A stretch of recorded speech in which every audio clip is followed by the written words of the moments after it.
Kapag gusto ka iangat ni Lord, madalas meron yan 3 hakbang, pero warning lang.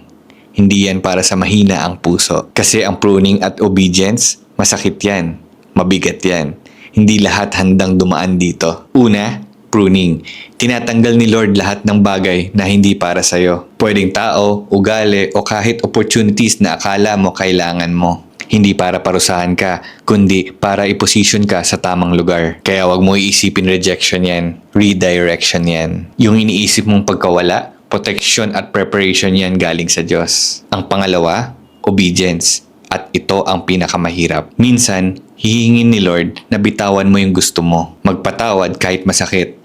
At magtiwala kahit walang kasiguraduhan. Hindi ito laging may kasamang paliwanag at hindi ito laging logical. Madalas hindi natin to maintindihan. Madalas hindi natin to paniniwalaan. Madalas hindi natin to matatanggap. Pero tandaan mo, obedience is the key that unlocks the next level. Kung hindi ka pa handang sumunod kasi hindi mo gets kung bakit, baka hindi ka pa handa sa elevation na hinihiling mo. Pangatlo, sudden elevation. Pagkatapos ng pruning at obedience, bigla na lang bubukas ang mga pinto. Darating ang promotions, aapaw ang mga blessings. Yan yung madalas natin naririnig sa iba na pag dumating na yung blessings, sinasabi nila sobra-sobra yung binigay ni Lord, hindi nila in-expect. Pero tandaan, hindi yan sudden kay God. Matagal ka na niyang hinahanda. Nakaplano na yan lahat sa Kanya.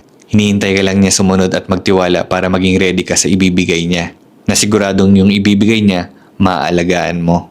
Kaya sabi sa 1 Peter 5:6, humble yourselves in the mighty hand of God, that He may exalt you in due time. Kaya kung nararamdaman mo na parang pinapahinto ka, na tinatanggalan ka, o tinutulak ka ni Lord sa mahirap na hakbang, baka nasa proseso ka na ng elevation. At uulitin ko, hindi ito para sa mahina ang puso. Pero kung kaya mo magtiwala at sumunod, ihanda mo na yung sarili mo sa kung ano man itinakda ni Lord para sa'yo.